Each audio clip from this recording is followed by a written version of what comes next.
ஜம்மு காஷ்மீர் தேர்தல் வாக்கு எண்ணிக்கை காலை 8 மணிக்கெல்லாம் தொடங்கி நடைபெற்று வருகிறது. முதலில் ஹரியானாவில் ஒரு அசாதாரண முன்னிலையை காங்கிரஸ் வகித்து வந்தது. தற்பொழுது பாஜக முன்னிலை வகிக்கக்கூடிய நிலவரத்தை பார்த்து கொண்டிருக்கிறோம். இது பற்றிய பார்வைகளை நம்மோடு பகிர்ந்து கொள்வதற்காக தமிழ்நாடு காங்கிரஸ் கமிட்டி தலைவர் திரு செல்வ பெருந்தகை அவர்கள் நம்மோடு இணைந்திருக்கிறார். சார், ஃபர்ஸ்ட் முதல் சுற்றுலையெல்லாம் பார்க்குறப்ப காங்கிரஸ் ஒரு 70 இடங்களுக்கு மேலே முன்னிலை வகித்துட்டு இருந்ததை நம்ம பார்த்தோம். கருத்து கணிப்புகளையும் தாண்டி ஒரு கம்ஃபர்டபுள் மெஜாரிட்டியோட ஆட்சி அமைக்கும் நல்லா எதிர்பார்க்கப்பட்டது. இப்போ கொஞ்சம் அது அப்படியே மாறி இருக்கிற சூழல் இருக்கிறத பார்க்குறோம். இதற்கு பிறகு எதிர்பார்த்த மாதிரி மாறும் நினைக்கலாமா? உங்களுடைய பார்வை என்ன? இல்லை, கண்டிப்பாக மாறும். ஹரியானாவில் கடந்த 10 ஆண்டுகளாக என்ன ஆட்சி நடந்தது என்று தெரியும். வேளாண்மை பெருங்குடி மக்கள், குறிப்பாக விவசாயிகளுக்கு எதிரான ஆட்சி, விவசாயிகளுடைய போராட்டங்கள், சாதி ரீதியாக, மத ரீதியாக, மொழி ரீதியாக பிரித்தாளும் கொள்கையில் பாஜக தொடர்ந்து ஈடுபட்டு வருகிறது என்பதை ஹரியானா மக்கள் புரிந்து வைத்திருக்கிறார்கள். ஹரியானா காங்கிரஸ் கட்சியை சார்ந்த தலைவர்களும் தோழர்களும் கடுமையாக பணியாற்றியிருக்கிறார்கள். ஆக அங்கே பூலோக ரீதியாக 3-4 பிரிவுகளாக இருக்கின்றன. விவசாய பெருங்குடி மக்கள் அதிகமாக வாழ்கின்ற பகுதி, நகரங்கள் ஒரு பகுதி, சாதி ரீதியாக இருக்கின்ற பல பகுதிகள் இருக்கின்றன.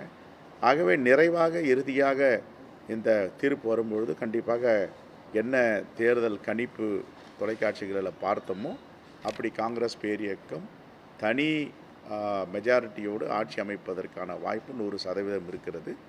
இப்பொழுது நாம் சொல்வதற்கு ஒன்றுமில்லை, பொறுத்திருந்து இதை நாம் பார்க்க வேண்டும்.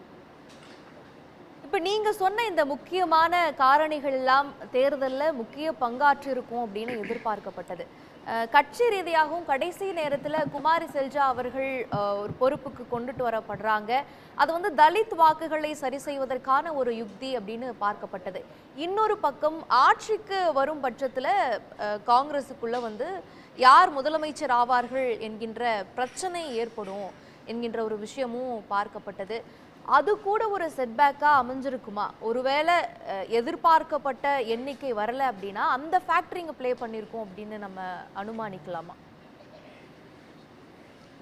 இல்லை, அது இந்த நேரத்தில் அனுமானிக்க முடியாது. இந்த நேரத்தில் நம்ம ஒரு முடிவுக்கு வர முடியாது. இன்னும் ஒரு கிளாரிட்டி தேவைப்படுது. ஓரிரு மணித்துளிகளில் அந்த கிளாரிட்டி தெரியும்.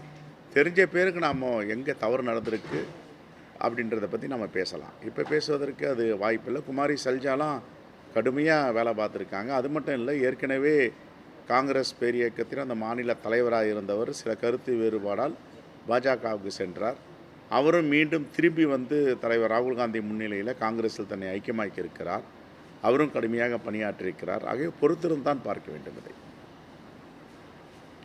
இப்போ 3வது முறையும் ஆட்சி அமைக்க வேண்டும் அப்படிங்கிற ஒரு பெரிய உத்வேகத்தோடு அங்கே பாஜக களப்பணி ஆற்றியதெல்லாம் பார்க்கிறோம். அதற்கு இணையாகவே காங்கிரஸும் ஹரியானாவில் ஒரு மிகப்பெரிய களப்பணி ஆற்றிட்டு இருந்தது. எந்தெந்த மாதிரியான இடங்கள்ல பாஜகவை எதிர்கொள்வதற்கு காங்கிரஸ் யுக்திகளை வகுக்க வேண்டியதா இருந்தது? இல்லை, கடந்த 10 ஆண்டுகளாக மிகப்பெரிய ஹரியானா அரசு தோல்வியை தான் அது சந்திச்சிட்டு இருந்தது. மக்களுடைய ஆட்சியாக, மக்களுடைய முதலமைச்சராக அவர் அங்கே இல்லை. அந்த அடிப்படையில் வேளாண்மை பெருங்குடி மக்கள், குறிப்பாக விவசாயிகள் கடுமையான எதிர்ப்பு இந்த ஆட்சிக்கு. எல்லா தரப்பு மக்களும் எதிர்ப்பு தெரிவித்து வந்தார்கள். ஆகவே எதிர்ப்பு இந்த அலையை மீறி அவர்கள் வெற்றி பெறுவது என்பது கடினம்தான். அதற்காக தான் சொல்லுகிறேன், இன்னும் ஓரிரு மணி துளிகள் நாம் காத்திருந்தால் ஒரு சரியான முடிவு வரும். அதற்கு பிறகு இந்த வெற்றி எப்படி கிடைத்திருக்கிறது என்பதை பற்றியெல்லாம் நாம் பேசலாம். ஜம்மு காஷ்மீர் நிலவரங்களை எப்படி பார்க்குறீங்க? அங்குதான் ஒரு தொங்கு சட்டசபை அமையும் அப்படின்னு எல்லாம் கருத்து கணிப்புகள் சொல்லப்பட்டது. ஆனால் இங்கே காங்கிரஸ் கூட்டணி 47ன்னு பெரும்பான்மைக்கு அதிகமான இடங்கள்லேயே முன்னிலை வகிக்கிறத பார்க்குறோம். அதை எக்ஸ்பெக்ட் பண்ணீங்களா? ஹரியானா ஒரு சர்ப்ரைசிங்கான ட்ரெண்டை இப்போ காமிச்சிட்டு இருக்குது. அதே மாதிரி ஜம்மு காஷ்மீரும் எக்ஸிட் போல்லேருந்து பார்க்குறப்ப இன்னொரு சர்ப்ரைசிங்கான ட்ரெண்டை காமிச்சிட்டு இருக்கிறத பார்க்குறோம். இல்லை, ஜம்மு காஷ்மீரை பொறுத்த வரைக்கும் அந்த சிறப்பு திட்டங்களை எல்லாம் அவர்கள் எடுத்தார்கள். ஏற்கனவே சிறப்பு அந்தஸ்து ஜம்மு காஷ்மீருக்கு கொடுக்கப்பட்டிருந்தது. ஜவஹர்லால் நேரு அவர்களுடைய காலத்திலிருந்து இந்த சிறப்பு அந்தஸ்து இருக்கிறது.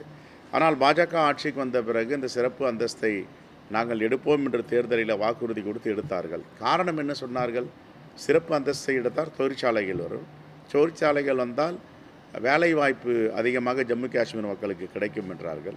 இதுவரை இந்த சிறப்பு அந்தஸ்தை எடுத்த பிறகு எத்தனை தொழிற்சாலைகள் வந்திருக்கின்றன, எவ்வளவு பேருக்கு வேலைவாய்ப்பு கிடைத்திருக்கிறது ஒன்று. இரண்டாவது, தீவிரவாதிகளுடைய ஊடுருவல் இருக்காது என்று சொன்னார்கள். தீவிரவாதிகளுடைய ஊடுருவல் கடந்த 10 ஆண்டுகளாக இருக்கிறதா இல்லையா என்பதை பற்றி அவர்கள் வெள்ளை அறிக்கை கொடுக்க முடியுமா என்று கேட்கிறார்கள். கொடுக்க முடியவில்லை. தீவிரவாதிகளுடைய ஊடுருவல் அன்றாடம் நடைபெற்று கொண்டிருக்கிறது.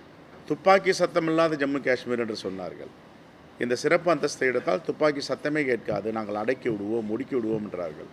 எவ்வளவு பேரை அடக்கியிருக்கிறார்கள், எவ்வளவு பேரை ஒடுக்கியிருக்கிறார்கள்? துப்பாக்கி சத்தம் கேட்காமல் ஜம்மு காஷ்மீர் மாநிலம் என்று இருக்கிறதா என்ற கேள்வியும் மக்கள் எழுப்புகிறார்கள். ஆகவே இவர்கள் ஒரு சாராரை வீழ்த்த வேண்டும், ஒரு சாராரை வாழ வைக்க வேண்டும் என்ற ஆட்சி தான் இப்போது நடந்து கொண்டிருக்கிறத தவிர எல்லா மக்களுக்குமான ஆட்சி என்பதை பாஜக ஆட்சியை நாம் சொல்ல முடியாது. இப்போ நீங்க சொன்ன மாதிரி ஹரியானாவை பொறுத்த வரைக்கும் முக்கியமான பல விஷயங்கள் முன்னெடுத்து வைக்கப்பட்டது.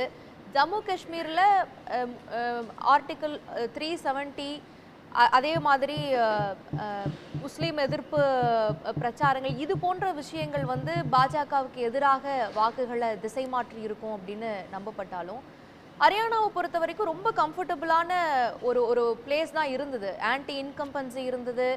மனோகர்லால் கட்டார் அவர்களுக்கு எதிரான ஒரு மனநிலை, அவருடைய ஆதரவாளர் ஷைனிக்கு எதிரான ஒரு மனநிலை, அக்னிபாத், இந்த போகத் அவர்களுடைய விவகாரம், விவசாயிகள் போராட்டம், இதையெல்லாமும் கடந்து நெக் டு நெக்ல பாஜக நகர்கிறது அப்படின்னா ஹரியானாவில் வெற்றிக்கு வரும்போது அது ஒரு பெரிய ஒரு சாதனையாகத்தானே இருக்கும். இன்னைக்கு ஆட்சியில் பார்க்குறப்ப தொடர்ந்து 10 ஆண்டுகள் ஆட்சி செய்யக்கூடிய ஒரு கட்சி இருக்கக்கூடிய மாநிலமா ஹரியானா மாறும். அடுத்த ஒரு டேர்மும் வர மாதிரி ஆயிடும் இல்லை?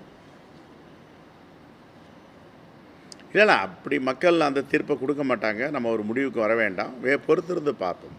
1-2 மணி நேரங்களில் அந்த தெளிவான முடிவுகள் வரும். இப்பொழுது கூட 100 வாக்குகள் 200 வாக்குகள் தான் வித்தியாசத்தில் இருக்கிறது என்று சொல்லுகிறார்கள் 30க்கும் மேற்பட்ட இடங்களில். பொறுத்திருந்து பார்ப்போம். 1 மணி 2 மணிக்கு பிறகு நாம் பேசுவோம். நன்றிம்மா. தேங்க்யூ.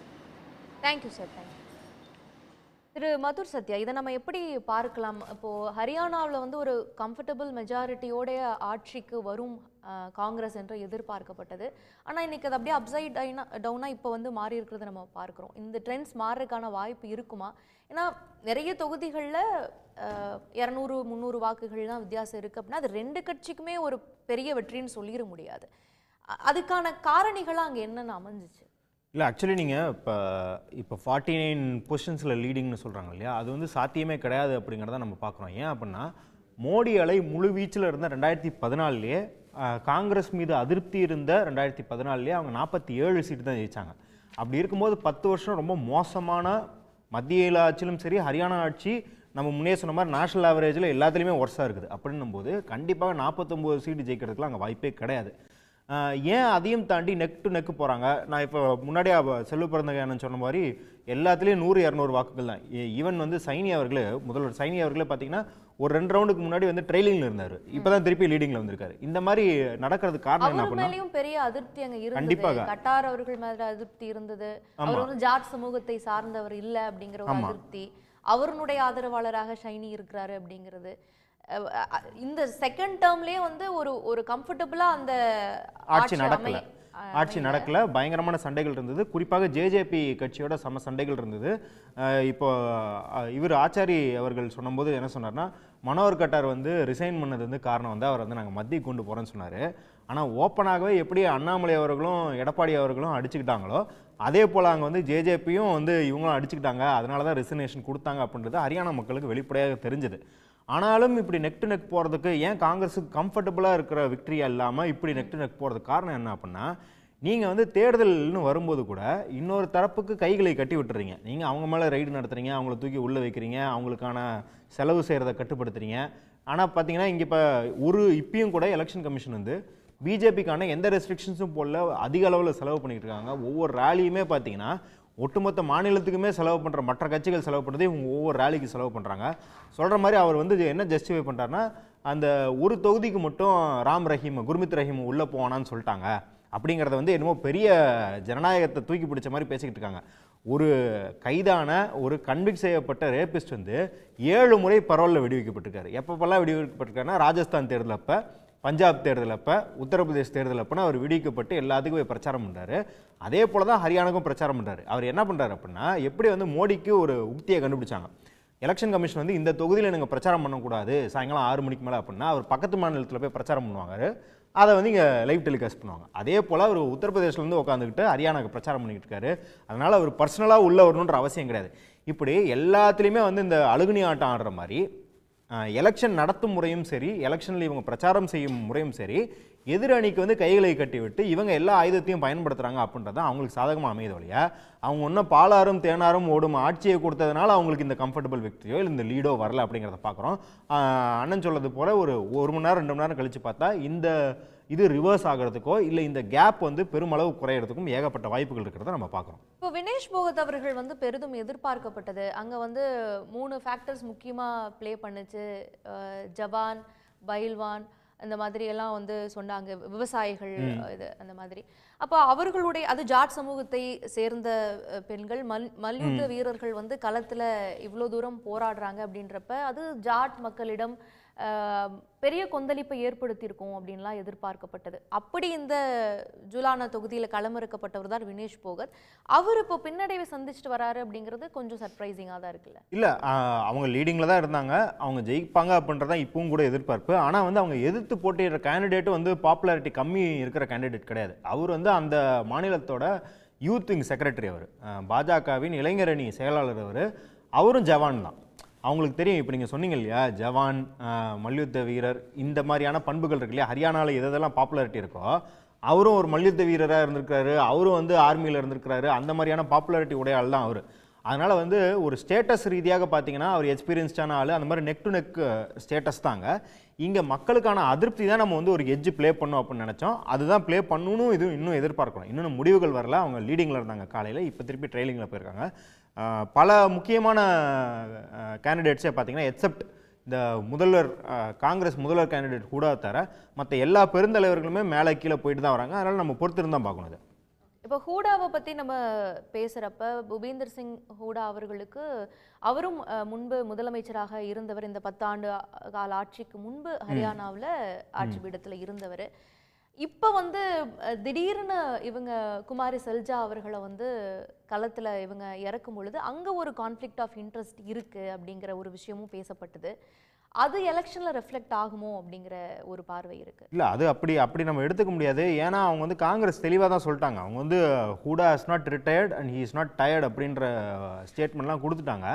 அதனால் வந்து அவங்க வந்து ஒரு தெளிவில்லாத மெசேஜ்லாம் கிடையாது. ஆனால் நீங்கள் அடுத்த கட்ட தலைவர்கள், அடுத்த வேவ் ஆஃப் தலைமையை நீங்கள் கொண்டு வந்து தான் ஆகணும் இல்லையா? ஏன்னா காங்கிரஸின் மீது வைக்கப்பட்ட குற்றச்சாட்டே அவங்க வந்து ரொம்ப நாளாக வந்து அங்கே ஸ்ட்ரக்சரை மாற்றாமல் இருக்கிறாங்கன்னு தான் ராஜஸ்தான், ஹரியானாவில் சொல்லப்பட்டது. அதுக்கான நடவடிக்கைகள் தான் எடுக்கிறாங்களோ இல்லையா? இவங்க ஆட்சியிலே இருந்துக்கிட்டு வெளிப்படையாக சண்டை போடுற மாதிரி அங்கே எதுவும் நடக்கலை ஹரியானாவில். ராஜஸ்தான் தேர்தல் முன்னாடி கூட வந்து சச்சின் பைலட்டுக்கு ஒரு சர்ச்சை இருந்தது. அந்த மாதிரியான சர்ச்சையாக எதுவும் கிடையாது. அவங்க வந்து புது தலைவர்களையும் அவங்க வந்து ஒரு ரீகான்ஃபிகரேஷன் தான் பண்றாங்க அப்படின்றத வந்து ஹரியானால மாதிரி ஒரு ரெண்டு பேர்த்துக்கும் ஒரு பெரிய சர்ச்சை இல்லை. ஆனா செல்ஜா அவர்களிடம் வந்து நீங்க still you are expecting chief minister post அப்படின்னு கேட்டா அது என்ன ஸ்டில் அப்படின்றது வந்து அவங்க ஒரு கேள்வியா கேட்குறாங்க. இல்ல துணை முதல்வருக்கு நீங்க வந்து கொடுத்தா ஏற்றுப்பீங்களா அப்படிங்கிற ஒரு கேள்வியை நேஷனல் மீடியாஸ் கேட்கும் பொழுது கூட அது கூட ஹைகமாண்ட் தான் முடிவு பண்ணும் அப்படின்னு சொல்றாங்க. அவங்க வந்து அவர் ஒரு மூத்த தலைவர், அவர் முதலமைச்சராக இருக்கட்டும், நான் துணை முதல்வராக இருப்பேன் அப்படின்னு ஒரு இதை மனப்போக்கோட போகிற மாதிரி தெரியல அப்படிங்கிற விஷயங்கள் பேசப்படுது. இல்லை, நீங்கள் சித்தாராமையாக்கும் டிகேஎஸ்க்கும் இதே மாதிரி தான் ஒரு சர்ச்சையை வந்து மீடியா கிரியேட் பண்ண பார்த்தாங்க. டிகேஎஸ் வந்து இன்சபார்டினேட்டாக இருக்கிறாரு, அவருக்கு வந்து சித்தாராமையாவை பிடிக்கல, இல்லை சித்தாராமையா வந்து டிகேஎஸ்ன் வளர்ச்சியை பார்த்து பொறாமைப்படுறாரு அப்படின்ற மாதிரி சொன்னாங்க. ஆனால் கம்ஃபர்டபுளாக தான் ஆட்சி அமைச்சாங்க. அவங்க வந்து முதலமைச்சர், துணை முதலமைச்சர்னு அவங்க வேலை பிரிவினையை அவங்க எடுத்துக்கிட்டாங்க அப்படின்னு பார்க்குறோம். அப்போ இது வெளிப்படையான சண்டையாகலாம் எதுவும் வந்து அவங்க ஒருத்தர் இன்னொருத்தரை வந்து பற்றி பேசிக்கலாம் இல்லை. ஆனால் பாஜக தரப்பில் தான் உங்களுக்கு தெரியும் இந்த ஓபிசி தரப்பும் ராஜ்புத் தரப்புக்குமான வெளிப்படையான சண்டையாகவே இருந்தது. அதனால தான் சைனி மேலே கொண்டு வரப்பட்டாருன்னு நம்மளுக்கு தெரியும். அதனால் வந்து இதில் வந்து ஸ்பெக்குலேஷன் பண்ணுறதுக்கெலாம் இல்லை. இது முடிவுகள் வந்ததுக்கப்புறம் என்ன முடிவு எடுக்கிறாங்க ஹைகமாண்ட் அப்படின்னு பார்த்து தான் நம்ம சொல்ல முடியும் இல்லையா? இதில் வந்து இன்னது முகாந்திரம் எதுவும் இல்லை அப்படின்னு சொல்கிறேன் இந்த குற்றச்சாட்டுகளுக்கு. திரு புகாரி, எப்படி உங்களோட மனநிலை இருக்குது? ஹரியானாவில் வந்து ஆட்சி அமைச்சிரும் அப்படின்னு எதிர்பார்க்கப்பட்டது கொஞ்சம் பின்னடைவாக தான் இருக்குது காங்கிரஸுக்கு. அந்த எதிர்பார்ப்பு என்பது பெரும்பாலும் எதை வச்சு பேசுகிறாங்க மற்றவர்கள். காங்கிரஸ் என்பது ஒரு கட்சியாக நம்ம எப்பவுமே அதை எதிர்பார்ப்போம். எல்லா தேர்தலிலும், சட்டமன்ற தேர்தலாக இருந்தாலும் சரி, பாராளுமன்ற தேர்தலாக எதிர்பார்ப்போம். ஆனால் இந்த எக்ஸிட் போல் ரிசல்ட்டுக்கு அப்புறம் தான் அதை வந்து பெரிதும் பேசுனாங்க. ஆனால் உண்மையாலே பார்த்தா எக்ஸிட் போலே நம்ம என்றைக்குமே ஏற்றதில்லை. இந்த மாதிரியான ஒரு போட்டி இருக்கும் அப்படின்னு நம்ம எப்பவுமே எதிர்பார்த்தது தான். இந்த அளவுக்கான ஒரு போட்டி இருக்கும். அதுக்கு ஒரு காரணம் உண்டு. இப்போ எனக்கு முன்னால் பேசும்போது பிஜேபியிலேருந்து ஆசீர்வாதம் ஆச்சாரி பேசும்போது சொன்னார், டபுள் என்ஜின் சர்க்காரை வந்து நாங்கள் சாதிச்சு காட்டியிருக்கிறோம் அப்படின்னு. எவ்வளவு கொடூரமாக இருக்குதுன்னா, அரசமைப்பு சட்டத்துக்கு எதிரான ஒரு வார்த்தையை ஒரு சாதனை என்றே சொல்கிறார். இது வந்து it is a war that is being waged against federalism. எதிர்க்கட்சியாக நீங்க வைக்கக்கூடிய பார்வை இல்ல நான் ஆனா எலெக்ஷன்ல மக்கள் மத்தியில எதிர்க்கட்சியா இல்ல, இந்தியனா வைக்கிற பார்வை. மக்கள் அதை அப்படி அக்செப்ட் பண்ணிருக்காங்களா? ஹரியானா மக்கள் அப்படிதான் பார்த்தாங்களா? வர அந்த அடுத்த பாயிண்ட்டுக்கு வர்றேன். ஹரியானா மக்கள்கிட்ட நான் ஏற்கனவே சொன்ன மாதிரி, ஏன்னா அவர் அதுக்கு சொன்னார் மோனு மனேசர் அப்படின்னு நான் சொன்ன உடனே அவர் என்ன சொன்னார்னா, அவர் ஒரு சின்ன ஆள், அவர் ஒரு ஊரில் வந்து ஒரு சின்ன இடத்துல இருக்கிறாரு. அதுக்கு எதுக்கு ராஜஸ்தான் போலீஸ் தேடும்போது ஹரியானா கவர்மெண்ட்டே அவருக்கு பாதுகாப்பு கொடுத்துச்சு? ஹரியானா சிஎம்ஏ முன் வந்து அவருக்கு அசைலம் கொடுத்தாரு. அவர் ஒரு சின்ன ஆள் தானே. அவங்க என்னென்னா, இதுக்கு தான் நான் சொல்கிறேன், கொள்கை ரீதியாக பாஜகவை நாங்கள் எதிர்த்து கொண்டிருக்கிறோம். கொள்கை ரீதியாக பாஜகவை படிப்படியாக கீழே இறக்கி கொண்டிருக்கிறோம். இது win or lose doesn't matter, அது ராகுல் காந்தியுடைய தத்துவம் எங்களை பொறுத்தவரை. ஆனால் நாங்கள் முன்னேறி கொண்டிருக்கிறோம் எங்களுடைய இலக்கை நோக்கி, எங்களுடைய வெற்றியை நோக்கி. பாஜகவை வீழ்த்துவது என்பது உங்களுக்கும் தெரியும், எனக்கும் தெரியும், சராசரியாக இந்தியாவில் எல்லாருக்கும் தெரியும். ஒரு சாதாரண தேர்தலில் மூலமாக மட்டுமே வீழ்த்தப்படக்கூடிய ஒரு கட்சி அல்ல. சித்தாந்த ரீதியாக வலுப்பெற்று இருக்கக்கூடிய கட்சி. இன்னொன்று சொல்கிறேன், இப்போ அவர் இன்னொன்று சொன்னார், போகிற போக்கில் அவர் பாட்டுக்கு 16 லட்சம் பேருக்கு வேலை கொடுத்துட்டோம், 18 லட்சம் பேர். அவர் எங்கேருந்து ஸ்டாட்டிஸ்டிக்லாம் எடுக்கிறாருன்னு எனக்கு தெரியல. இப்போ இதெல்லாம் ஃபேக்டராக இருக்கும்போது நீங்களே இந்த கேள்வி கேட்பீங்க, நான் எனக்கே கேட்டு சொல்கிறேன். இந்த ஃபேக்டர்ஸ்லாம் இருக்குது. எம்ப்ளாய்மெண்ட்டை பொறுத்த வரைக்கும் இந்தியாவிலேயே அதிக வேலை கொடுத்த மாநிலமாக காங்கிரஸ் ஹரியானாவை வைத்திருந்தது வேலைவாய்ப்பை பொறுத்த வரைக்கும். பாஜக ஆட்சிக்கு வந்ததற்கு பின்னால் ஒரு பானிபட் கோர்ட்டில் ஒரு பியூன் போஸ்ட்டுக்கு 10,000 பேர் இப்போ அப்ளை பண்ணுறாங்க. பானிபட் இப்போ பிஜேபி ஆட்சியில் பானிபட் கோர்ட்டில் ஒரு பியூன் வேலைக்கு 10,000 பேர், 18,000 உள்ள ஒரு குரூப் டி வேகன்சிஸுக்கு. ஆனால் அவர் சொல்லிட்டு போயிட்டார், அவர் இருப்பார்னு நினச்சேன். அவர் வந்து குரூப் டி வேகன்சிஸில் 18,000 பேருக்கு வேலை இருக்குது பிஜேபி ஆட்சியில். 18 லட்சம் அன்எம்ப்ளாய்டு யூத் வந்து அங்கே அப்ளை பண்ணுறாங்க அந்த வேலைக்கு. 6,000 கிளர்க்கு போஸ்ட்டுக்கு 25 லட்சம் இளைஞர்கள் அப்ளை பண்ணுறாங்க. அது இட் இன்க்ளூட்ஸ் யார் அப்படின்னா, ஒரு கிளர்க்கு போஸ்ட்டுக்கு MA, BA, MTech, BTech, BE வரைக்கும் படித்த இளைஞர்கள் எல்லாமே அதில் வந்து அது பண்ணுறாங்க. இவ்வளவெல்லாம் இருந்த போதும் கூட, அதுதான் உங்களுடைய அடுத்த கேள்வியாக இருக்கணும்னு நான் நினைக்கிறேன், இருக்கும்னு நம்புகிறேன். என்னன்னா, இவ்வளவெல்லாம் இருந்த போதும் கூட அந்த போலரைசேஷன் எப்படி ஒர்க் ஆகுது அப்படிங்கிறது நம்ம கவனிக்க வேண்டியிருக்கு. ரெண்டு விஷயங்கள். அன்எம்ப்ளாய்மெண்ட் சொன்னீங்க, அக்னிபாத் சொன்னீங்க, இந்த மல்யுத்த வீராங்கனைகள் பிரச்சனை, விவசாயிகள் போராட்டம், அதுக்கு கங்கனா ரனாவத் போன்றவர்கள் கொடுத்த செய்த அந்த அதுக்கப்புறம் அவங்க அதை யூட்டன் அடிச்சது, இதெல்லாம் வந்து அவங்களுக்கு உணர்வு ரீதியாக ஒரு கொந்தளிப்பை ஏற்படுத்தியிருக்கும். அது எல்லாற்றுக்கும் மேலாக 10 வருஷமா ஆட்சி செஞ்சுட்டு இருக்காங்கிற ஆன்டி இன்கம்பன்சி செகண்ட் டேர்ம்லயும் வந்து ரொம்ப கம்ஃபர்டபுளாலாம் அந்த ஆட்சி அமையல. ஆதரவை வந்து பின்வாங்குகிறது ஜேஜேபி, இந்த மாதிரியான விஷயங்கள்லாம் இருக்கிறப்பவும் எப்படி வந்து ஒரு நெக் டு நெக் கொடுக்குறாங்க அப்படிங்கிறப்ப இதெல்லாம் இம்பாக்ட் பண்ணலையோ? அதுதான், அந்த இம்பாக்ட் பண்ணாமல் இருக்காது. அந்த இம்பாக்டை மீறி இவங்க ஒரு சப்ஜெக்டை ப்ரொஜெக்ட் பண்ணுவாங்க. அது என்னன்னா, அதுதான் ஹிந்துத்துவா. ஓகே, ஹிந்து ஹத்ரே மெஹேன்னு சொல்கிறாங்கல்ல, இந்து ஆபத்தில் இருக்கிறான், இந்து ஆபத்தில் இருக்கிறான். அதான் கேட்டாங்க 10 வருஷமா. உத்தரப்பிரதேசத்தில் வேலை செய்யாத அந்த ஹிந்துத்துவா கோட்பாடு, ராமர் கோட்பாடு ஹரியானாவில் வந்து வேலை செய்யும். அங்கே வந்து உங்களுக்கு உத்தரப்பிரதேசம் மத ரீதியான ஃப்ராக்மெண்டேஷன் அப்படின்னா, ஹரியானாவில் வந்து ஜாதிகள் ரீதியான ஃப்ராக்மெண்டேஷன், ஓட் போலரைசேஷன் இருக்கு இல்லையா? அப்போ இங்கே அதை தானே முன்னெடுத்துட்டு போவாங்க. 2 பதில் சொல்லுவேன். ஹிந்துத்துவா ஒர்க் அவுட்டே சுத்தமாக பண்ணல அப்படின்னா இந்நேரம் 10 சீட்டு கூட தாண்டி இருக்காது பிஜேபி. அது ஒர்க் அவுட் பண்ணுறதுனால தான் இந்த நிலைக்காவது வர்றாங்க. இது ஒரு பதில். இன்னொன்று நீங்கள் முக்கியமாக கவனிக்க வேண்டிய ஒரு விஷயம் என்னென்னா, அதை மீறி எப்பா அவன் ஒழுங்காக ஆட்சி பண்ணுறான்னு இல்லை, அவன் நம்மளுப்பா, இந்த உணர்வை ஏற்படுத்த வேண்டும் என்பது தான் பாஜகவினுடைய திட்டம். அதை நோக்கி அவர்கள் தெளிவாக. ஏன்னா இப்போ இந்த சமீபத்தில் ஒரு பேட்டி, இந்த மோனு மனேசர் அரெஸ்ட் பண்ணி வச்சுட்டதுக்கு பின்னால் அந்த கவு விஜிலாண்டிஸ் குரூப்லாம் ஆளுக்கு ஒரு பேர் வச்சு அவங்களுக்கு ஒரு தலைவர் ஏற்படுத்திக்கிறாங்க. அவனுக்கு சத்யபால் தக்ரான் அப்படின்னு ஒரு தலைவர் ஏற்படுத்திக்கிறான். அவன் உட்காந்து பேட்டி கொடுக்குறாரு. இல்லீகலாக வந்து ஹரியானாக்குள்ளே வர்ற மாடுகளெல்லாம் நாங்கள் எப்படி பிடிப்போம் அப்படின்னா, இல்லீகல்னு கவு ஸ்மக்லிங்னு முடிவு பண்ணுறதுக்கு நீ யார் முதல்ல? அப்போ அரசே இவர்களுக்கு ஒரு பதவியை கொடுத்து அவன் சொல்கிறாரு, பிஜேபிக்கு எங்களுடைய ஆதரவு எப்படி வரும், பிஜேபிக்கு நாங்கள் எப்போ ஆதரவு கொடுப்போம் அப்படின்னு சொன்னால், முழுமையாக எங்களை அரசு அங்கீகரிக்க வேண்டும். யாரை? ஒரு தீவிரவாத குழுவை, சட்டத்துக்கு எதிரான ஒரு ஆன்டி கான்ஸ்டிடியூஷனல் ஃபோர்ஸை எங்களை அரசு ஆதரிக்க வேண்டும். இந்த நிலைக்கு மக்களை ஆபத்து. அதுக்கு தான் நான் ஸ்டார்டிங்க்கு வர விரும்புகிறேன்.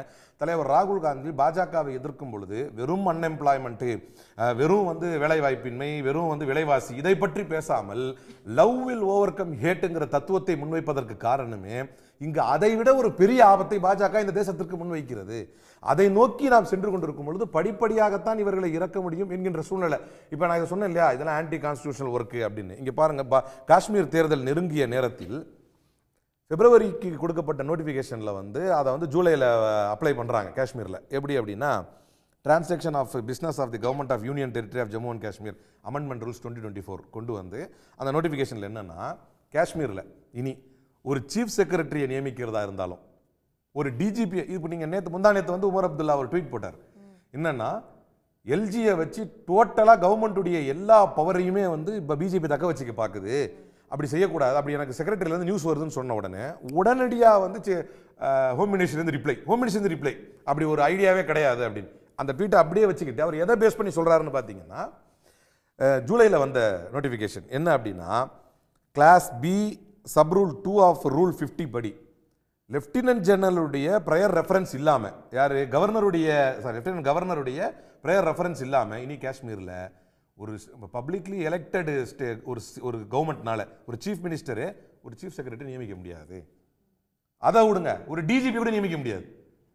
இதெல்லாம் என்னன்னா, மொத்த எல்லா பவரையும் நீங்க எல்லா நோடும் லெப்டினன்ட் கவர்னர், அதுக்கு முன்னால யாருன்னா ஹோம் மினிஸ்டருடைய நோடுன்னு இருக்கணும். அங்க ஹோம் மினிஸ்டருக்கு தெரியணும். இப்போ எதுக்கு கவர்மெண்ட் இங்க? நீங்க அப்ப உமர் அப்துல்லா சொன்னதுக்கும் ஒரு பாயிண்ட் இப்போ வரைக்கும் சொல்லிட்டு இருக்காரு. என்ஜினியர் ரஷீத் வந்து அதை தான் வந்து சொல்றாரு. இந்த மாதிரி கம்ப்ளீட் ஸ்டேட்ஹுட் வந்து ஜம்மு அண்ட் காஷ்மீருக்கு கொடுத்தா மட்டும் யார் ஆட்சி அமைக்க போகுதோ அந்த கட்சி ஆட்சி பீடத்துக்கு போங்க, இல்லைன்னா ஆட்சி அமைக்காதீங்க அப்படின்னு சொல்றப்ப உமர் அப்துல்லா சொல்றாரு, இல்லை இதில் ஏதோ இவர் வந்து பிஜேபி சைடில் பேசுறாரு, டெல்லிக்கு போயிட்டு வந்ததுக்கு அப்புறம் இவருடைய டோன் மாறி இருக்கு, ரஷீதோட டோன் அப்படின்னு சொல்றாரு. ஆனால் நீங்க ரஷீத் சொல்றதும் நீங்க சொல்ற விஷயமும் ஒரே பொருள்படுது இல்லையா? லெப்டினன்ட் கவர்னர் கிட்ட எல்லா பவரும் இருக்கிறப்ப எலெக்டட் அசம்பிளிக்கு என்ன பெரிய பவர் இருக்கும்? அதுக்காக கிடைக்கிற ஒரு விஷயத்தையும் விட்டுட்டு வாங்க நீ ஒரு சொல்றது எவ்வளவு பெரிய அடிவியலித்தனம் அது. அப்ப உமர் அப்துல்லா அவர்கள் சொல்றது போலவே ரஷீத் அவர்களுக்கு வேற ஏதாவது ஒரு இது இருக்கும் அப்படின்னு சொல்லலாம். ஒரு இன்ஃப்ளூயன்ஸ்ல தான் அவர் பேசணும்னு கட்டாயம் இல்லை, ஆனால் அவர் பேசக்கூடிய டோன் அப்படித்தானே வரும். நம்ம இப்போ விட்டு உட்கார முடியுமா? ஒரு சும்மா நமக்கே தெரியும், இப்போ இப்படியெல்லாம் ஒரு ஸ்டேட்டில் ஆட்சி பிடிச்சா மக்கள் ஏற்றுக்குவாங்களான்னு. ஆனால் அப்படித்தான் ஹரியானாவில் மல்லுக்கட்டி நின்றாங்க. இப்போ அடுத்த தேர்தலையும் அப்படித்தான் பண்ணுறாங்க. தேர்தல் ஆணையத்தை கூட்டணி வச்சுக்கிறாங்க. எங்கே யார் கூட கூட்டணி வைக்கிறாங்களோ இல்லையோ தேர்தல் ஆணையத்தோட கூட்டணி வச்சுக்கிறாங்க. ஜரூரான கூட்டணி தேர்தல் ஆணையத்தோட பக்காவாக வச்சுக்கிட்டு. அப்போ இதை நான் என்ன கேட்குறேன்னா, ஒரு ஸ்பெஷல் ஸ்டேட்டஸ்ல இருந்த ஒரு மாநிலம் அந்த மாநிலத்தில் இருக்கு, அது என்னது எல்லா மாநிலத்துக்கும் இல்லாத ஒரு ஸ்டேட்டஸ் ஸ்பெஷலா ஜம்மு அண்ட் காஷ்மீருக்கு அதை அழிச்சு அவங்கள எல்லா மாநிலம் மாதிரி கொண்டு வா அப்படின்னு ஆரம்பிச்ச கதை இப்போ எப்படி போயிடுச்சுன்னா, எல்லா மாநிலத்தை விட கீழே கொண்டு போயிட்டாங்க. மற்ற மாநிலங்களுக்கு இருக்கிற அந்தஸ்து கூட இல்லாமல். அங்கு ஒரே காரணம் என்னன்னா, மெஜாரிட்டியாக முஸ்லீம்கள் இருக்கிறார்கள். சப்ஜெக்ட் வேற ஒன்றும் கிடையாது. அங்கே மிஞ்சி போனால் அங்கே ஒரு முஸ்லீம் சிஎம் வராரு, சப்ஜெக்ட் அதுதான். உள்ள ஆர்ந்து யோசிச்சா அதுதான். அப்போ என்னன்னா, அதுக்கு பல காரணங்கள், அதுக்கு நேஷனாலிட்டி வேஷம் எல்லாம் பண்றாங்க. இப்போ என்னன்னா, இப்போ எல்லா அதை தாண்டி இன்னொன்று என்னன்னா, பாஜக எவ்வளவு முயன்றாலும் கால் ஊன்றி விட முடியாது என்று நினைக்கிற, ஆட்சிக்கு வந்து விட முடியாது நேரடியாக என்று நினைக்கிற மாநிலங்களில் அதுவும் ஒன்று. அப்ப இவ்வளவு திரும்பி காங்கிரஸ் கூட்டணி முன்னிலை இவ்வளோ வித்தியாசத்தில் இருக்கிறது ஒரு பெரிய, இதை விட நல்லா வந்துருப்போங்கிறேன் நான். நீங்க பொழக்கலன்னு வைங்க, ஜம்முவை தனியா காஷ்மீரை தனியா பொழக்கலன்னு வைங்களேன், இப்படி தூக்கி. ஆனால் அதில் ஒரு பாயிண்ட் இருக்கு. ஏன்னா கடந்த பாராளுமன்ற தேர்தலிலேயே தேர்தல் முடிவு வந்தவுடன் யார் யாருக்கு எவ்வளவு இந்த போஸ்ட் அபரகேஷனுக்கு பின்னால ஜம்மு காஷ்மீரில் காங்கிரஸ் இந்தியா கூட்டணியுடைய வாக்கு எண்ணிக்கை என்பது 5% கூடியிருந்தது. அதே போல என்டிஏவுடைய வாக்கு சதவீதம் என்பது -22.5 கீழே இறங்கியிருக்கு. மக்கள் என்னமோ தெளிவாக தான் இருக்கிறாங்க. நீங்கள் தான் ஜனநாயகத்தை மீறி, அது பொருளாதார செலவு செய்வதாக இருந்தாலும் சரி, தேர்தல் ஆணையத்தை வளைத்து உங்கள் கைகளில் வைத்துக் கொள்வதாக இருந்தாலும் இந்த வெற்றியை எப்படி எல்லாரும் ஆச்சரியப்பட்டாங்க. லோக்சபாவில் நீங்கள் தோத்துட்டீங்க, ஜெயிச்ச மோடி உம்முன்னு இருக்கிறாரு, தோத்து நீங்கள் ஏன்பா சந்தோஷமா இருக்கீங்கன்னு நம்மளை கேட்டாங்க. அதே காரணத்தோடு தான் இப்போ நான் ஹரியானா தேர்தலையும் நான் பார்க்குறேன். இப்போ அதுக்காக எங்கள் தலைவர் செல்வ பெருந்தகர் சொன்னது மாதிரி, it is premature stage to declare. ஏன்னா நம்ம பார்த்தோம் உங்கள் இதில் தான் இப்போ 6 தொகுதிகளில் வந்து வெறும் 1000 ஓட்டு வித்தியாசத்துலையும் 2 தொகுதிகளில் வந்து 70-80 ஓட்டு வித்தியாசத்துலையும் தான் வந்து ட்ரெயிலிங்கும் லீடிங்கும் போய்கிட்டு இருக்குது. அதனால் it is premature state to declare anything. But at the same time will have a tight fight. தலைவர் ராகுல் காந்தியின் படைகளில் இருக்கக்கூடிய நாங்கள் யாருமே இந்த வெறுப்பு பிரச்சாரத்தை, வெறுப்புணர்வை, மக்களுக்கு மத்தியில் இருக்கக்கூடிய இந்த டிவைசிவ் திங்கிங்கை, இந்த ஹேட்ரடை வெளிக்கொண்டு வருவது தான் நம்முடைய நோக்கமே தவிர, மாநிலங்களில் நடக்கக்கூடிய தேர்தல்களிலும் பாராளுமன்ற தேர்தல்களிலும் என்ன வெற்றி தோல்வி என்பதை தாண்டி உறுதியாக களத்தில் நிற்கக்கூடிய ஒரு பண்பை நாம் பெற்றிருக்கிறோம். காரணம், அதனால தான் ராகுல் காந்தி சொன்னார், இது இன்னொரு விடுதலை போராட்டமாகவே அமையும், சுதந்திர போராட்டமாகவே இது அமையும். ஏனென்றால் வெறுப்புணர்வு என்பது நீங்கள் அவ்வளவு ஈஸியாக பரப்பிடலாம். அந்த வெறுப்புணர்வை கலைச்சி மக்கள்கிட்ட கொண்டு போய் அன்பை சேர்க்கறதுங்கிறது வெறுப்பை பரப்பக்கூடிய அளவுக்கு ஈஸியான காரியம் கிடையாது. அது இப்போ நீங்கள் பாருங்க, ஜவானு, கிசானு, பயில்வான், இந்த 3 ஃபேக்டாருங்க நேஷனல் லெவலில் எவ்வளோ பேசப்பட்ட ஒரு பொருள். ஒரு கட்டத்தில் கொண்டு போய் மெடலை வீசி எரிஞ்சு போகிற, அப்போ அந்த காப் பஞ்சாயத்தில் உள்ளவங்க தான் போய் அதை வந்து குடும்பம் அதெல்லாம் எரியாது. அப்போ கூட மோடி வரமாட்டார், அவ்வளோ ஆணவ போக்கோடு இருந்தார். இப்போ நான் இது it is open debate in an open forum. நான் என்ன சொல்கிறேன்னா, இவ்வளவுக்கு பிறகும் வினேஷ் போகட் தோற்றால் தோற்பது வினேஷ் போகட்டே அல்ல, வெக்கப்படணும். அந்த அம்மாவை யாராவது தோக்கடிக்கிறாங்க, ஒரு கால் தோக்கடிக்கிறாங்கன்னா அந்த மக்கள் தான் வெக்கப்படணும். அப்ப அந்த உணர்வு பூர்வமான, உணர்வு மிக்க அது போன்ற விஷயங்களே எடுபடாத ஒரு மாநிலமாக அந்த மாநிலம் பார்க்கப்படும் இல்லையா? எவ்வளவோ அக்னிபாத் பெருசா எழுந்த ஒரு பிரச்சனை, விவசாயிகள் போராட்டம் பெருசா எழுந்த பிரச்சனை, அது பஞ்சாப் ஹரியானா 2 மாநிலங்களிலுமே சமமாக பரவி இருந்த ஒரு பிரச்சனையா பார்க்கப்பட்டது. வினேஷ் போகத்துக்கு நாடு முழுக்கவே வந்து ஒரு ஆதரவு அலை இருந்தது. அப்படின்றப்ப இதெல்லாம் பிளே ஆகாத ஒரு ஃபேக்டர் இருக்கு அப்படின்னா காங்கிரஸ் அதையும் வந்து கவனிக்கணும். அடுத்து வரக்கூடிய 2 மாநிலங்கள் இருக்கக்கூடிய தேர்தல்களில் என்ன மாதிரியான ஸ்ட்ராட்டஜி அமைக்க போகுது பாஜகவை வந்து எதிர்கொள்றதுக்கு அப்படிங்கிறதும் இதுல இருந்து ரெஃப்ளெக்ட் ஆகும்ல? இல்லை, கண்டிப்பாக ரெஃப்ளெக்ட் ஆகும். இப்போ இதில் நீங்கள் இதே வினேஷ் போகட் மேட்டரை வந்து அவங்க காங்கிரஸ் கேண்டிடேட்டாக நிறுத்தின உடனே அதுக்கு வேற ஒரு சாயம் பூசினாங்க. அதுவும் மக்கள் மத்தியில் இவருடைய பொய்யும் தான் எடுபடும். அமித்ஷா என்ன சொன்னார்? ஓப்பனாக பேசினார்ல, நாங்கள் நினைத்தால் ஒரு பொய்யை கூட உண்மை என்று மக்கள் மத்தியிலே பரப்புவோம். அந்த அம்மா காங்கிரஸ் கேண்டிடேட்டாக அறிவித்த அடுத்த மாத்திரத்தில் இதுவரை வாய் திறக்காத பிரிஜ் பூஷன் வாய் திறந்தார். நான் அப்பவே சொன்னல, இது காங்கிரஸ் உடைய சதி தான். என்னமோ அந்த அம்மா இங்கே எம்பி சீட்டு, இந்த எம்எல்ஏ சீட்டு வாங்குறதுக்காகத்தான் இவ்வளோ பெரிய ஒரு வாய்ப்பை விட்டுட்டு வந்தாங்களா? ஆனால் அது அப்படிதானே பார்க்கப்படும். இப்போ வந்து அவங்க ஒலிம்பிக்ல பதக்கத்திற்காக போராடுறாங்க, முன்னாடி வந்து அவர்கள் உரிமை சார்ந்த ஒரு போராட்டத்தை முன்வைக்கிறாங்க. அப்போ வந்து கட்சி சாயம் இல்லை, மெடல் வாங்க முடியல, ஒரு செட்பேக் ஆகுது, திரும்பி வரும்போது ஒரு மாசத்துல ஒரு கட்சியில ஜாயின் பண்றாங்க அப்படின்னா அது ஒரு பொலிட்டிக்கல் அஜெண்டான தானே எதிர்கட்சி எதில் இருக்கிற பார்ட்டி சொல்லுவாங்க. ரொம்ப சிம்பிள் தானே இது, ரொம்ப அழகாக நான் சொல்கிற ஒரே விஷயம். அப்போ எம்எல்ஏ தான் அவங்க டார்கெட், அப்படி தானே? இவென்ச்சுவலாக பார்த்தா எம்எல்ஏ தான் அவங்க டார்கெட். அதை ஜெயிச்சுட்டு வந்தாலோ தோத்துட்டு வந்தாலோ அவங்களுக்கு இருக்கிற பாப்புலாரிட்டிக்கு, ஒலிம்பிக்கில் கலந்துக்கிட்டவங்க அப்படிங்கிற நிலைக்கு நிறைய முன்னாள் ஒலிம்பியன்ஸ் வந்து அசால்ட் அடிச்சுட்டு போனது. இதெல்லாம் எம்எல்ஏ எம்பியில் அவங்க அசால்ட் ஆகிட்டாங்க பிற்காலத்தில்.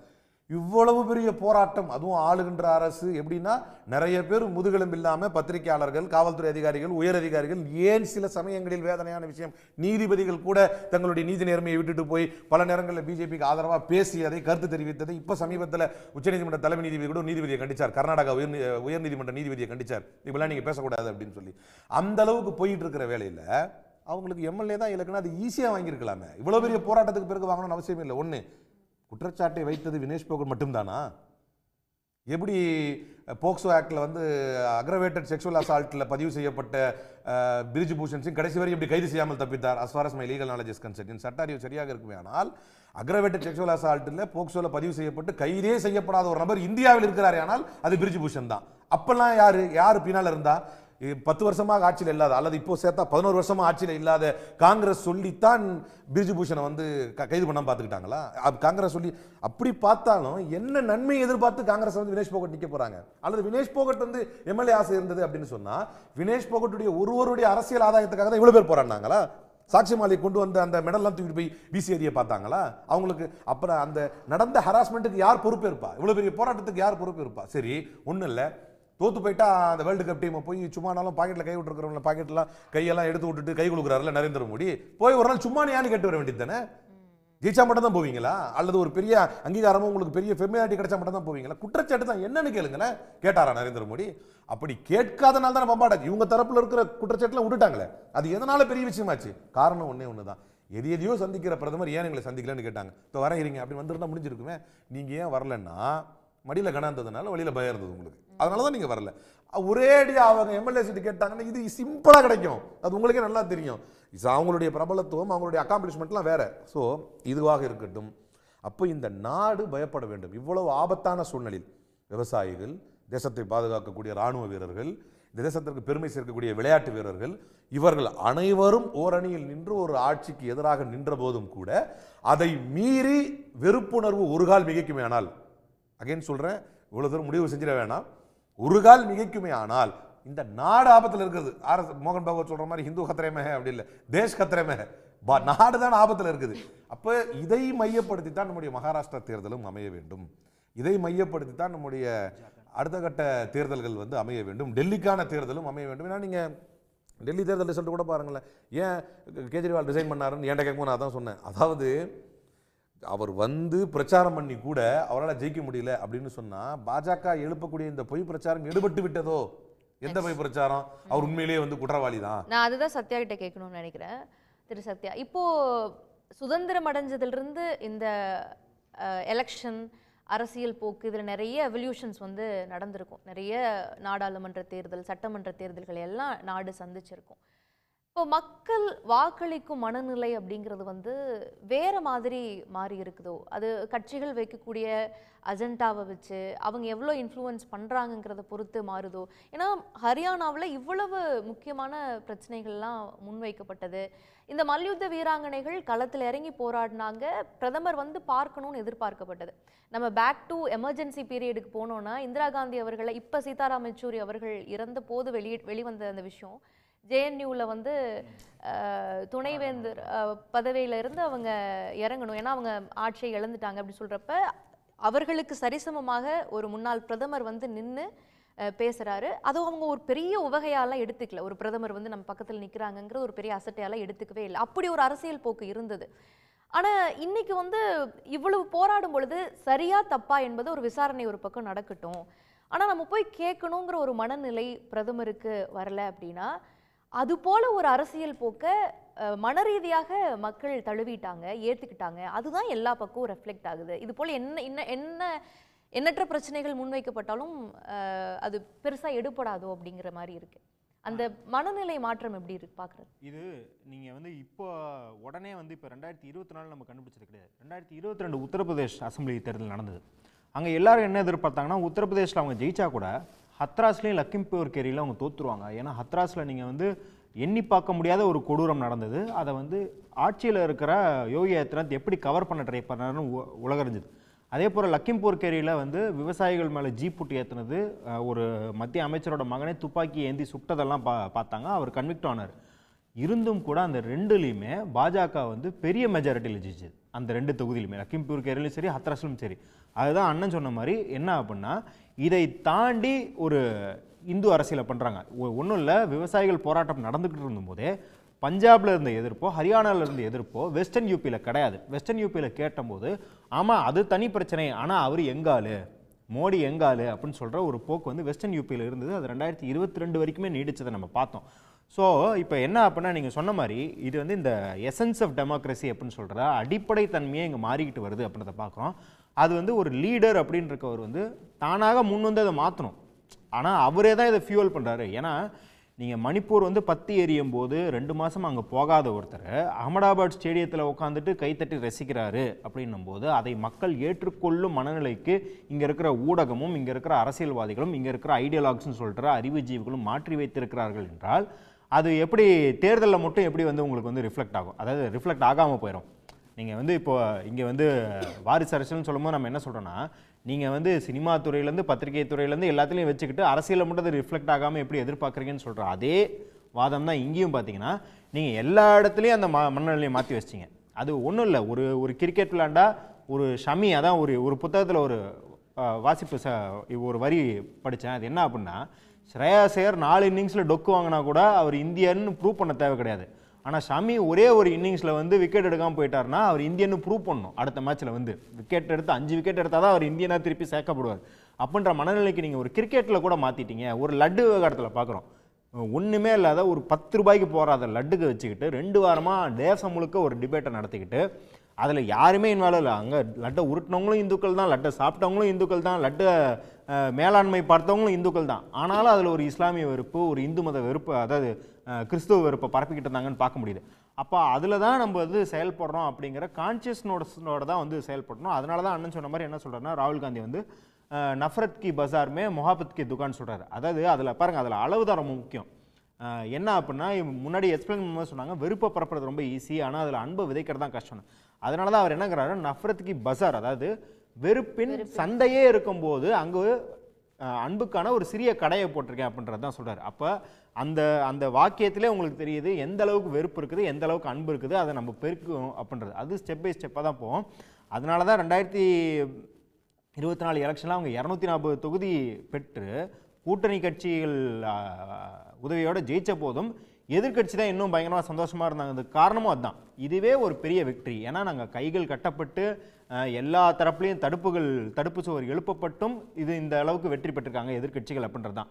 ஸோ இப்போ கூட பார்த்தீங்கன்னா ஹரியானாவில் கூட காங்கிரஸ் வந்து முன்னாடி வந்து இருந்த சீட்டுகளோட இப்போ ஜாஸ்தி தான் இருக்குது. அப்பயும் குறையெல்லாம் கிடையாது. 31லேருந்து 36 தான் காட்டிக்கிட்டு இருக்கு. ஆனால் இதையும் தாண்டி பாஜக வந்து 50 போகுது, 54 போகுது அப்படிங்கிறது சாத்தியமாக படலை. அது இன்னொரு நம்ம வெயிட் பண்ணி தான் பார்க்கணும். அது ஹரியானா மற்றும் ஜம்மு காஷ்மீர் சட்டப்பேரவை தேர்தலுக்கான வாக்கு எண்ணிக்கை நடைபெற்று வருகிறது. தேர்தலுக்கு பிந்தைய கருத்து கணிப்புகள் ஒன்று சொல்ல, எதிர்பாராததை எதிர்பாருங்கள் என்பது போல 2 சட்டப்பேரவை முடிவுகளும் முன்னிலை நிலவரங்களும் வேறாக மாறியிருக்கிறத பார்க்கிறோம். நம்மோட இந்த தருணத்தில் பாஜகவிலிருந்து திரு புரட்சி கவிதாசன் அவர்களும் இணைகிறார். திரு புரட்சி கவிதாசன், ஹரியானாவினுடைய நிலவரம் உங்களுக்கு எப்படி ரியாக்ஷன்ஸ் கொடுக்குது? ஜம்மு காஷ்மீர்ல 10 ஆண்டுகள் அவங்கள எலெக்ஷனே பார்க்க விடாம பண்ணினதற்கு இப்போ ரிசல்ட் வேற மாதிரி வருது அப்படிங்கிறத புரிஞ்சுக்கலாமா? வணக்கம். இந்த ஹரியானா ஜம்மு காஷ்மீர் ஒட்டுமொத்த இந்தியாவிற்கு மாத்திரமல்ல உலகத்திற்கே ஒரு அருமையான செய்தியை சொல்லி இருக்கிறது. அந்த செய்தி தான் நீங்கள் வந்து ஹரியானாவில் பாஜகவுக்கும் காங்கிரஸ் மற்றும் கட்சிகளுக்கு இடையிலான இடைவெளியும், அது மாதிரி ஜம்மு அண்ட் காஷ்மீரில் காங்கிரஸ் கூட்டணி கட்சிகளுக்கும் பாஜகவுக்கும் இடையிலான இடைவெளியும் கிட்டத்தட்ட சமதூரத்தில் இருக்கும். இது ரொம்ப வரலாற்றில் அபூர்வமாக வரக்கூடியதுங்க. நீங்கள் அதனால தான் இப்போ கருத்து திணிப்புகள் எல்லாம் முற்றுமுழுதாக தோற்று போய்விட்டன. கருத்து கணிப்புகள் என்கிற பெயரில் இந்தியாவுக்கு எதிராக, குறிப்பாக இந்தியா ஒரு வலிமையான தேசமாக உலகத்திலே உருவாகக்கூடாது என்கிற சர்வதேச சதிக்கு இரையாகி இங்க நிறைய பேர் வந்து அந்த வேலையை பார்த்துக்கிட்டு இருக்காங்க. அடிக்கடி சொல்லுவோம். அப்படிதான் சொல்றீங்க இல்லையா? ஜம்மு காஷ்மீர்ல பாஜக ஆட்சி அமைக்கும் வந்த கருத்து கணிப்பு இந்தியாவுக்கு எதிராக நடந்த சதின்றீங்க.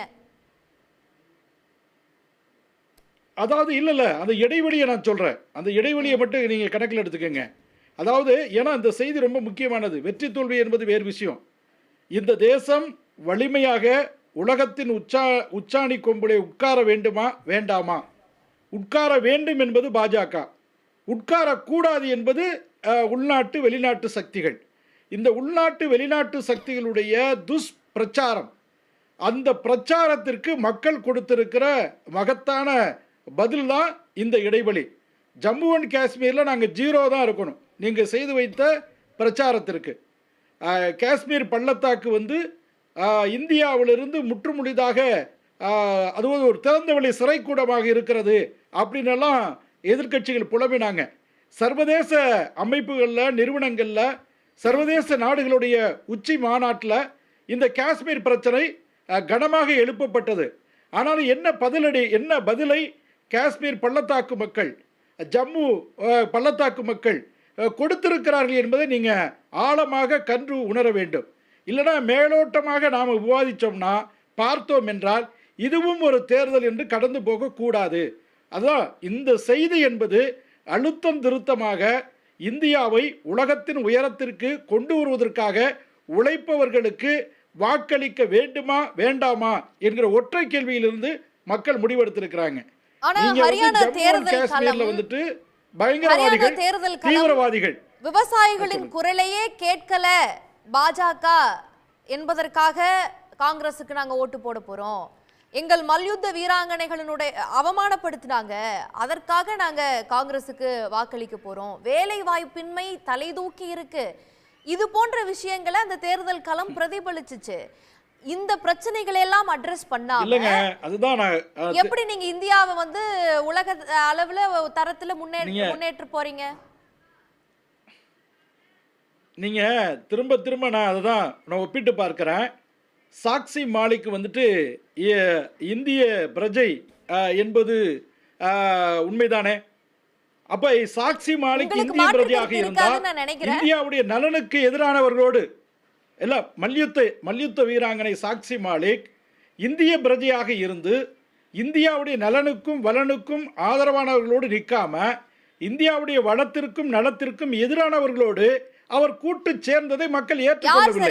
அதே மாதிரி ஜாட்டுகளும் இந்தியர்களானே. இந்தியாவின் வளத்திற்கும் நலத்திற்கும் எதிரானவர்கள் அப்படின்னு நீங்க பொதுப்படையா சொல்றீங்க, யார சொல்றீங்க? நீங்க விவசாயிகள் போராட்டம் என்பது இங்கே விவசாயிகளுடைய போராட்டம் என்பது உள்நாட்டின் குரலாக ஒலிக்கவில்லை, அது சர்வதேச அரங்கத்தில் கூட அதிர்வலைகளை ஏற்படுத்தியது. இவர்களுக்கான நெட்வொர்க் நீங்க நான் சொல்லி முடிச்சிடுறேன். காங்கிரஸ் ஆல்ரைட் சார், காங்கிரஸ் கூட சேர்ந்துட்டாங்கன்னு சொல்றீங்க. சரியாவே சொல்லிருங்க. ஆமா, அப்ப இந்தியாவுக்கு எதிரான காங்கிரஸை அமெரிக்காவுல போயிட்டு ராகுல் காந்தி அவர்களே எதற்கு இந்திய மக்கள் வாக்களிக்கும் போது தேர்ந்தெடுக்கிறாங்க? அமெரிக்காவுல போயிட்டு ராகுல் காந்தி அவர்கள் இந்தியாவுடைய பெருமையா பேசினாரு. நான் கேட்கிறேன், ஜவஹர்லால் நேரு பெருமையாவது பேசு, காந்தி அண்ணல் மகாத்மா தேசத்தந்தையுடைய பெருமையாவது பேசு, ரத்தம் சிந்தி நாங்க வந்து தியாகம் செய்து இந்தியாவுக்கு சுதந்திரம் பெற்றெடுத்தோம் என்றாவது சொல்லுங்க. அது என்னன்னா, இது ஒரு நாடா, இந்த நாட்டுல பிறக்கிறது ஒரு கேடா, இந்த நாட்டுல பிறந்ததுக்காக வெக்கப்படுறேன்னு வெளிநாட்டு மண்ணில் இந்த தேசத்தை அசிங்கப்படுத்தியவர் தான் நரேந்திர மோடி. உண்மையாகவே இந்த தேசத்துக்கு எதிரான ஒரு சக்தி இருக்குமே ஆனால் அது பாஜக தான், அது பாஜகவினுடைய தலைவர்கள் தான். அவருக்கு எவ்வளவு தைரியம் இருந்தால் இந்த தேசத்துக்கு சுதந்திரம் பெற்று கொடுத்த கட்சியை சரியாக சொன்னீர்கள் அப்படின்னு சொல்லுவாரு. தேசத்துக்கு எதிராக இருந்தார். முதல்ல மல்யுத்த வீரர்கள் போராட்டத்தை ஆரம்பித்த போது அங்க எந்த காங்கிரஸ்காரங்களும்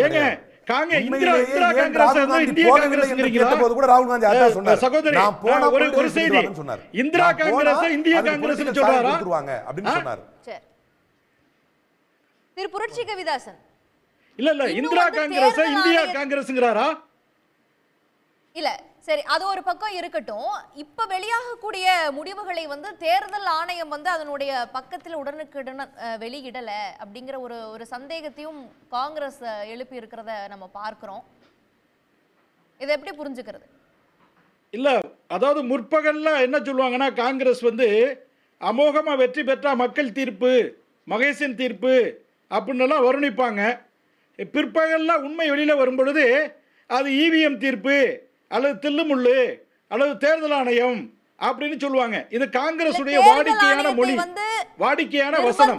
பாஜக அரசுங்கிற ஒரு குற்றச்சாட்டை ஜெயராம் ரமேஷ் முன்வைக்கிறாரு. முன்னணி நிலவரங்களை இதெல்லாம் ரொம்ப பொறுப்பில்லாத பேச்சுங்க. அதான் அது ஒரு பொறுப்பற்ற பேச்சுங்க. இது பொறுப்பற்ற பேச்சு. ஒரு கபில் சிபல் போன்ற இது ஜனநாயகத்துக்கு ஆதரவான தீர்ப்பு, இதன் மூலமாக எதிர்க்கட்சியினுடைய சதிகள் எல்லாம் நொறுங்கி விட்டது என்று ராஜஸ்தான் பரப்புரையில் இருந்த நரேந்திர மோடி அப்படி கையை தூக்கி இது மிகப்பெரிய வெற்றி அப்படின்னு இவிஎம்க்கு ஆதரவாக வந்த ஒரு முடிவை, ஒரு தீர்ப்பை, என்னமோ தனக்கு ஆதரவாக வந்த தீர்ப்பை போல எதிரிகளுடைய சதியெல்லாம் நொறுங்கி விட்டது ஏன் சொன்னார்? சத்தியம் இல்ல, இதுல ரெண்டு விஷயம். ஒண்ணு, அதுக்கு வந்து ஒன்றும் அனுமானம்லாம் தேவையில்ல. சண்டிகர்ல எப்படி எலெக்ஷன் நடத்தினீங்க அப்படின்றது, மேயர் எலெக்ஷன் நடத்தினீங்க, பாஜக எப்படி வெற்றி பெற்றுச்சு அப்படின்றது சுப்ரீம் கோர்ட் பார்த்துச்சு. சிசிடிவி கேமரால நாட்டு முழுக்க மக்கள் பார்த்தாங்க. அதனால யார் எலெக்ஷன் கமிஷனுக்குள்ள கை வச்சிருக்காங்க அப்படின்றது மக்களுக்கே தெரியும். ரெண்டாவது, நாட்டுக்கு எதிரானவரோட சாட்சி மொழிக்கு சேர்ந்துட்டாங்க அப்படின்னு சொல்றாங்க. நாட்டுக்கு ஆதரவான 2 பேரை சொல்கிறேன். சந்திரபிரசாத் கங்கா, சௌத்ரி லால் சிங், இவங்க 2 பேரும் யாருன்னா, இதே காஷ்மீர்ல பாஜக மினிஸ்டர் இருந்தவங்க. அவங்களோட பெருமை என்ன தெரியுமா? தேசிய கொடியை ஏந்தி ஆசிஃபா அப்படின்ற ஒரு சிறுமியை பாலியல் வன்புணர்வு செய்த குற்றவாளிகளுக்கு ஆதரவாக ஜெய் ஸ்ரீராம் பாரத் மாதா கி ஜெயின்னு தெருவில் நடந்து போராட்டம் செய்தவர்கள் இவங்க 2 பேரும். பாஜக இவங்களை அதுக்கப்புறம் தான் நீக்குச்சு. எப்போ? 2 மாதம் எல்லாரும் எதிர்ப்பு வந்ததுக்கப்புறம் நீக்குச்சு. அப்போ இந்த மாதிரியான வன்புருவ நடவடிக்கையில் ஏற்பட்டவங்க தான் இவங்களை பொறுத்த வரைக்கும் தேசத்தை வளர்ப்பவர்கள். அதனால தான் பிரிஜ் பூஷனுக்கு ஆதரவாக இருக்கிறாங்க, அதனால தான் ராம் ரஹீமை வெளியே விட்டுட்டு இருக்காங்க. பாருங்க, ஒட்டுமொத்தமா பெண்களுக்கு எதிரானவங்க எல்லாத்தையும் நிக்கிறதா இவங்க தேசத்தை வளர்க்கறதுன்னு பேசுறாங்க அவங்க. திரு புரட்சி கவிதாசன் சொல்லு. இல்ல திரு சத்யா அவர்கள் சொன்னதை பார்த்தோம், தேச நலன் அப்படிங்கிற விஷயத்தை சொல்லி உண்மைக்கு புறம்பான விஷயங்களை முன்வைக்கிறீங்க. எலெக்ஷன் கமிஷன் வந்து ஆளும் பாஜகவுக்கு சாதகமாக செயல்படுது அப்படின்றாங்க. ஏங்க, கேப்பையில் நெய் வடியுதுன்னா கேட்பவருக்கு புத்தி எங்கே போனது என்று கிராமத்தில் பழமொழி சொல்லுவாங்க. மெத்த படித்த மேதாவிகள் நிறைந்த இந்த நாட்டில்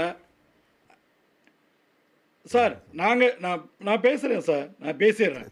அதாவது நீங்கள் கடந்த காலத்தில் ஹர்திக் பட்டேல் சமூகத்தை கொம்பு சிவி விட்டு அந்த பட்டேல் சமூகத்தை ஒட்டுமொத்த முகமாக ஹர்திக்கை வந்து நீங்கள் டெவலப் பண்ணீங்க.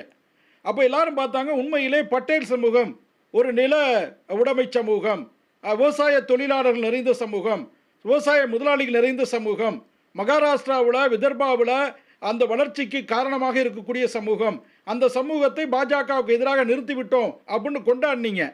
அது என்ன ஆச்சுன்னா, பூனைக்குட்டி வெளியே வந்தது மாதிரி அது தோற்று போய் ஹர்திக் பட்டேல் என்ன ஆச்சுன்னா காங்கிரஸில் இணைந்து விட்டார்.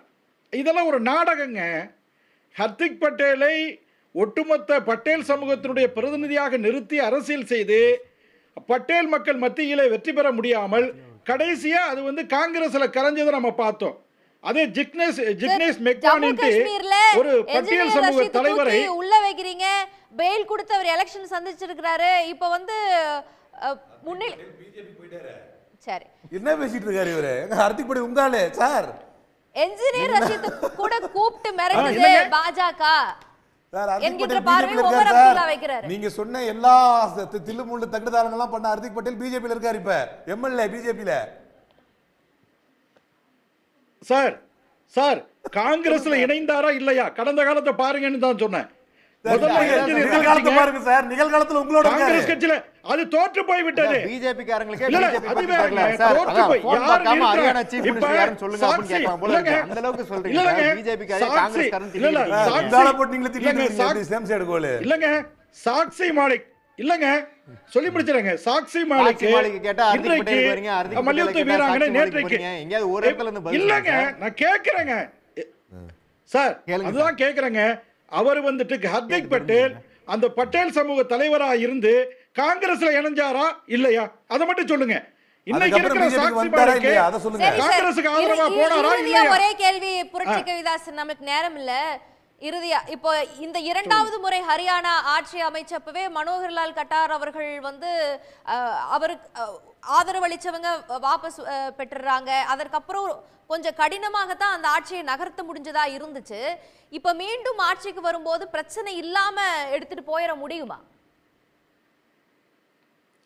இல்ல ஏங்க, நாங்க 303 + 52 வெற்றி பெற்ற காலத்திலே கூட எதிர்க்கட்சிகள் இங்கே ஏக வசனத்தில் விமர்சனம் பண்ணிக்கிட்டு தான் இருந்தாங்க. அப்போதான் ஜனநாயக படுகொலைன்னு காஷ்மீர் சிறப்பு அந்தஸ்தை நீக்கினதை சொன்னாங்க. ராமர் கோயில் திறப்பு விழாவிற்கு வர மறுத்தாங்க. அது அரசியல் விழா, ஆன்மீக விழா இல்ல அப்படின்னாங்க. அதனால பிரச்சனை வரதாங்க செய்யும். இல்ல பிரச்சனை வருங்க, அப்படியெல்லாம் இல்லைங்க, அப்படியெல்லாம் இல்லை. இப்போ உங்க வார்த்தைகளில் சொல்ல வேண்டுமானால் இந்தியாவில் வந்துட்டு இப்போ பாஜக வந்து மைனாரிட்டி அரசுன்னு சொல்லுவாங்க. அவங்க சந்தோஷத்துக்காண்டி சொல்கிறேன். அப்படி மைனாரிட்டி அரசாக இருந்தாலும் கூட கூட்டணி கட்சிகளுடைய ஒத்துழைப்போடு ஒரு மெஜாரிட்டி அரசாங்கம் என்ன செய்யுமோ அது மாதிரி ஒரு யானை பலத்தோடு நாம் இயங்கிக்கிட்டு இருக்கோம். எங்களுடைய திட்டங்கள் முன்வைத்த காலை பின் வைப்பதில்லை. ஒரே நாடு ஒரே தேர்தல் இந்த வரப்போகுது. அதனால யூனிஃபார்ம் சிவில் கோடு வரப்போகுது. ஏற்கனவே வந்து என்ஆர்சி வந்துருச்சு. அதே மாதிரி குடிமக்கள் திருத்த சட்டம் வந்துருச்சு. அதனால பாஜக தன்னுடைய அஜெண்டாவிலிருந்து ஒருபோதும் பின்வாங்காது. மைனாரிட்டி மெஜாரிட்டி என்பதெல்லாம் எதிர்க்கட்சிகளுக்கு வேண்டுமானால் ஒரு சந்தோஷத்தை கொடுக்கலாம்.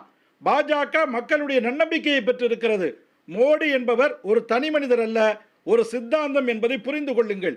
இந்தியாவுடைய சமச்சீரான வளர்ச்சிக்கு மதத்தை ரெப்ரசன்ட் பண்ணக்கூடிய பாஜக மைனாரிட்டி மக்களையும் மதித்து ஆட்சி நடத்தணும் அப்படிங்கறதா ஒட்டுமொத்த இந்திய மக்களுடைய எதிர்பார்ப்பாக இருக்கும். நீங்க சிஏவை கொண்டு வந்தாலும் என்ஆர்சியை கொண்டுட்டு இப்ப நம்ம வந்தாலும் ஒரே நாடு inclusive ஒரே ஆளுன்னு தேர்தலை தான் கொண்டுட்டு சொல்றோம். வந்தாலும் மைனாரிட்டி மக்களையும் Inclusive ஆளுன்னு தாங்க சொல்றோம். அப்படிங்கறதா எல்லாத்துடைய எதிர்பார்ப்பா இருக்கும். அதுதான் ஜனநாயகம். நிச்சயமா அதுக்கு தான் காஷ்மீர் மக்கள் வாக்கு வழங்கி இருக்கிறாங்க. நீங்க நாங்க தொடர்ச்சியப்பட்டிருக்கணுமே. காஷ்மீர்ல எங்களுக்கு எதிர்ப்பான அலை இருந்திருந்தா நாங்க எடுத்த நடவடிக்கைகளுக்கு நீங்களே சொல்றீங்க அப்படின்றப்ப அந்த நேர்மை பாராட்டுதலுக்குரியது. துடை தெரியப்படல. 4 மணி நேரமா அவரு இல்ல துடை தெரியப்படவில்லை என்று சொல்றேங்க. கட்டார் இல்ல ஹரியானா இத பத்தி எல்லாம் அவர் சொல்லவே கிடையாது. எல்லாம் உத்தரப்பிரதேச பத்தி பேசுறாரு, ராமர் கோயிலை பத்தி பேசுறாரு, சிஏ என்ஆர்சி பத்தி பேசுறாரு. ஹரியானாவை பத்தி அவர் எதுவுமே பேசல அப்படிங்கறத நம்ம பாக்குறோம். அப்போ வந்து அங்க பாயிண்ட் கிடையாது. இல்ல ஹரியானாவை பத்தி தாங்க முதல்ல பேசணும். ஹரியானாவை பத்தி தான் முதல்ல பேசணும். இல்ல ஹரியானாவை பத்தி நீங்க என்ன பேசுறீங்க? சாட்சி மாலிகே தேச விரோதி அப்படிதான் பேசுறீங்க. இன்ன வரைக்கும் மனோகர்லால் கட்டார் என்ன செஞ்சாரு, சைனி என்ன செஞ்சாரு அப்படிங்கற பத்தி எல்லாம் நீங்க சொல்லவே கிடையாது. இல்ல நீங்க தனிநபர்கள் சார், நீங்க தனிநபர்களை பத்தி பேசுறீங்க. நான் ஒரு சமூகத்தை பத்தி பேசுறேன். அங்க விவசாயிங்கிற போர்வையில இல்ல சாட்சி மாலிக் மட்டும் நான் 10 பேரா இல்ல வினேஷ் 10 பேரா? அவங்க தனிநபர் தாங்க. சரி நாங்க ஏங்க அதான் நான் ஒரு சமூகத்தை பத்தி பேசுறேங்க. நீங்க ஜாட் சமூகத்தை எங்களுக்கு எதிராக நிறுத்த பாத்தீங்க. அது முடியல. மதம் சார்ந்த அரசியல் எடுபடக்கூடிய இடங்கள்ல நாங்க கம்ஃபர்ட்டபிளா ஜெயிச்சு வருவோங்கறதையும் நீங்க பதிவு பண்றீங்க அப்படிங்கறத புரிஞ்சுக்கலாம். Okay sir. நீங்க புரிஞ்சுக்கலாம் எப்படினாலும். ஆனா உண்மையிலேயே அனைவருக்குமான வளர்ச்சி என்பதுல தான் நாங்க அடிப்படையில் இருக்கோம். ஓகே ஓகே தொடர்ந்து பார்க்கலாம். இது போல வளர்ச்சி, வேலைவாய்ப்பின்மை இந்த விஷயங்கள் தான் இந்த தேர்தலில் முக்கிய பொருளாக இடம்பெற்றிருந்தது. அதையும் தாண்டி மக்கள் என்ன தீர்ப்பை எழுதியிருக்கிறார்கள் என்பதை அடுத்து வரக்கூடிய மணி நேரங்களில் நாம் தெரிந்து கொள்ள இருக்கிறோம். இணைந்து கருத்துக்களை பகிர்ந்து கொண்ட விருந்தினர்களுக்கு, இதுவரை பகிர்ந்தவர்களுக்கு நன்றி. பார்த்த நேயர்களுக்கும் நன்றி. உடனுக்குடன் செய்திகளை தெரிந்து கொள்ள சன் நியூஸ் பெல் ஐகானை கிளிக் பண்ணுங்க.